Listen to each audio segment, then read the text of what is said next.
Hello guys, इस video में हम जंगल में जाकर तमाम जीवों की तलाश में 100 पत्थरों को पलटकर झांकेंगे और आपको यकीन नहीं होगा कि हम क्या क्या खोजने में कामयाब रहे। जंगल में घुसते ही हमने पहला बड़ा पत्थर देखा। हमने इसे पलटा और एक अजीब गोजर पाया। ये अजीब हरकत कर रहा था। भागने के बजाय ये बस हमारे हाथ पर शांति से बैठा रहा और अपने लंबे एंटीना को साफ कर रहा था।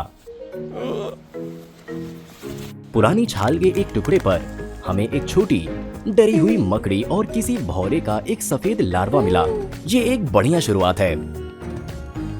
फिर हमें ये बड़ा चमकीला गुबरैला मिला। ये इंसानों को नुकसान नहीं पहुंचाता और जानवरों के मल को पचाकर एक अहम इकोलॉजिकल रोल निभाता है।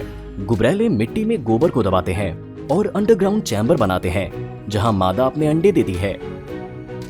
वो अपने वजन से कई गुना ज्यादा गोबर की गेंदें रोल कर सकते हैं। कुछ प्रजातियां अपने शरीर के वजन से 1000 गुना तक ले जा सकती हैं, जो कि एक इंसान के ट्रेन को खींचने जैसा है। करीब से देखने पर हमने देखा कि गुबरैला दर्जनों छोटे जीवों से ढका हुआ था। ये माइक्रोस्कोपिक घुन लग रहे थे जिन्हें नंगी आंखों से देखना लगभग नामुमकिन था।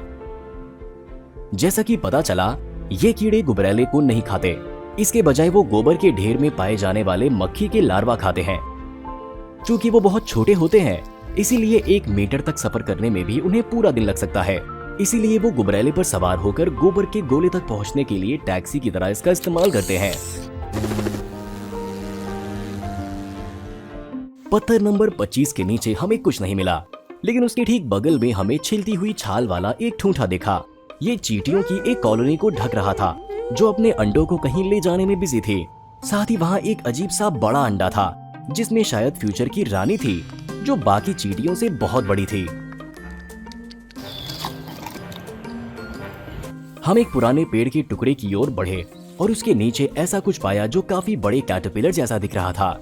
जरा देखिए, ये कितना खूबसूरत है। कैटरपिलर पर लगे बाल सिर्फ सजावट के लिए नहीं होते हैं, वो उन्हें पक्षियों, छिपकलियों और बाकी शिकारियों के लिए ज्यादा डरावने और कम दिलकश दिखने में मदद करते हैं। बाल कांटों की तरह दिखते हैं या डंक मारने वाले कीड़ों से मिलते जुलते हैं।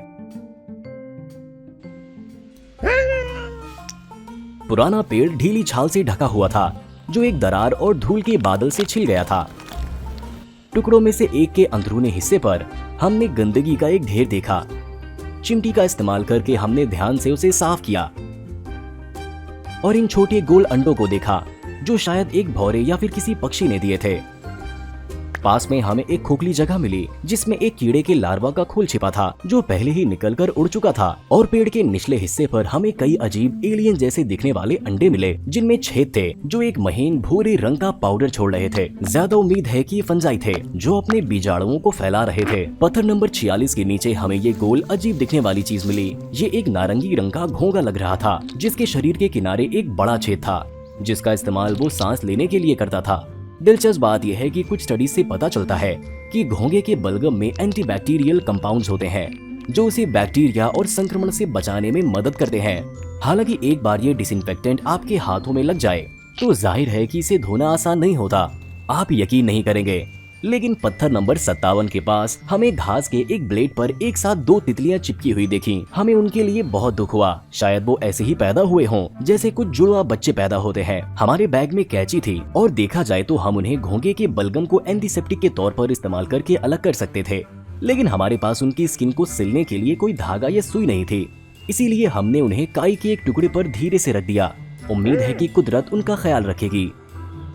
तितलियों के ठीक बगल में छाल के एक पुराने टुकड़े के नीचे हमें ये घोंगे मिले, जो मीठे पानी के एक्वेरियम के घोंगे जैसे दिखते हैं। ये यहाँ क्या कर रहे थे? सबसे ज्यादा उम्मीद है पास की धारा सूख गई थी और इन घोंगों ने सड़ती हुई छाल के नीचे नम जगह में पनाह ली हो। कुछ और पत्थर पलटने के बाद हमने जंगल के बीच एक कार के टायर पर ठोकर खाई। इसे यहाँ कौन लाया और सबसे जरूरी बात, क्यों लाया? इसके नीचे सुरंगें थी और हमें लगा किसी भी वक्त कोई चीज हम पर छलांग लगा सकती है। इसीलिए हमने जल्दी से टायर को वापस अपनी जगह पर रख दिया। इस खूबसूरत गुबरैले को देखते हुए हमने अपने सामने एक पेड़ की छाल पर कुछ हलचल देखी थी। करीब से देखने पर हमने पाया कि ये एक भूरे रंग की छिपकली थी। ये खाने की तलाश में तने पर चढ़ रही थी, लेकिन जैसे ही इसने हमें देखा, ये जम गई। इसकी पीठ के निचले हिस्से पर हमने एक पुराने घाव जैसा कुछ देखा। ये बिल्कुल थमी हुई थी, ये मानते हुए कि हम इसे नहीं देख सकते। हमने इसे छूने का सोचा। भले ही हमें थोड़ा डर था, कि ये हमें काट सकती है।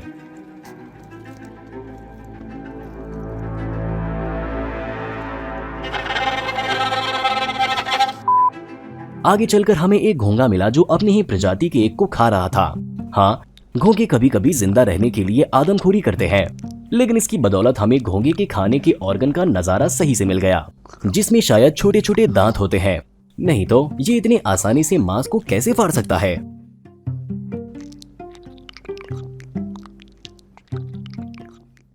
फिर एक और पत्थर पलटने के बजाय हमने एक पुराना मशरूम उठाने का सोचा, और शायद आप ये कहें कि हमने इसे प्लान किया था, लेकिन इसके नीचे हमें राई की ब्रेड का एक टुकड़ा, खाने का एक डिब्बा और एक चम्मच वाला छोटा सा बैग मिला। चलिए इसे खोलते हैं।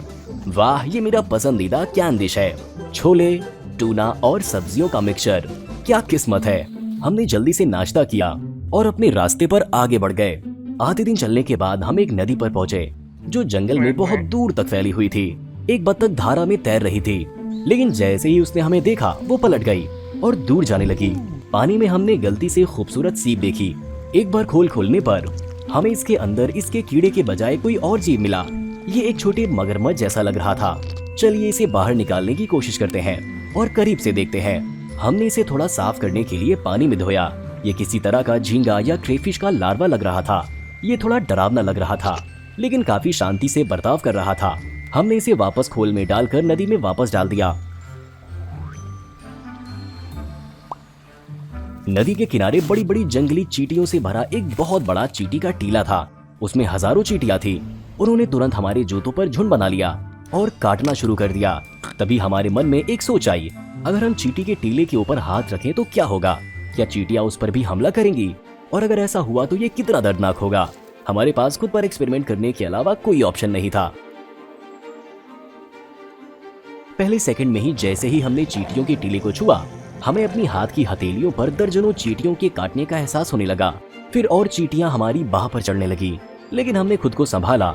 20 सेकंड के भीतर हमारी पूरी बाह चींटियों से भर गई और उनमें से लगभग आधी चींटियां हमें काटने की कोशिश कर रही थी। बाकी चींटियां बस घूम रही थी और हमारी घड़ी देख रही थी, क्योंकि उन्होंने शायद पहले कभी इंसान नहीं देखा था। जरा इस चींटी को देखिए जो हमें काटने की पूरी कोशिश कर रही है। इसने पहले ही हमारी स्किन पर थोड़ा खरोंच वाला निशान छोड़ दिया था। अगर हमें 1 से 10 के पैमाने पर दर्द को रेट करना हो तो हम इसे कुल मिलाकर 4 देते, लेकिन इस खास चींटी ने बाकी चींटियों के मुकाबले ज्यादा जोर से काटा, इसीलिए इसे 5 या 6 मिलेंगे। उन्हें अपनी बाह से हटाने के लिए हमें बस इसे अच्छी तरह हिलाना था और चींटियां हर तरफ बिखर गई। शाम के वक्त हमें एक घिरे हुए पेड़ के तने पर कुछ अजीबोगरीब बनावटें दिखी। पहले तो हमें लगा कि वो मशरूम है, लेकिन जब हमने उन्हें थोड़ा दबाया तो उनके बाहरी छिलके फट गए, जिससे एक चमकीला नारंगी लिक्विड निकला। ये काफी टेस्टी लग रहा था, लेकिन ज्यादा उम्मीद है कि ये खाने लायक नहीं होगा। इसके बाद हमने एक और पत्थर पलटने का सोचा, और ये अच्छी बात है कि हमने उस इलाके की खोज करने में कुछ वक्त लिया, क्योंकि उसके बगल में एक असली कोबरा हमारा इंतजार कर रहा था। ठीक है, शायद ये असली कोबरा तो नहीं था, लेकिन जाहिर है ये दोस्ताना नहीं था, और हमें पूरा यकीन है कि इसका काटना जहरीला हो सकता है। क्या एडवेंचर था। किस्मत से हमें बस एक आखिरी पत्थर पलटना था। नंबर 100, और उसके नीचे एक छोटा सा कीड़ा था। हमें उम्मीद है कि आपको ये सफर पसंद आया होगा और आप इसे पसंद करेंगे, क्योंकि हमने इन सभी अजीबोगरीब जंगली जानवरों को संभालने के लिए जो जोखिम उठाए हैं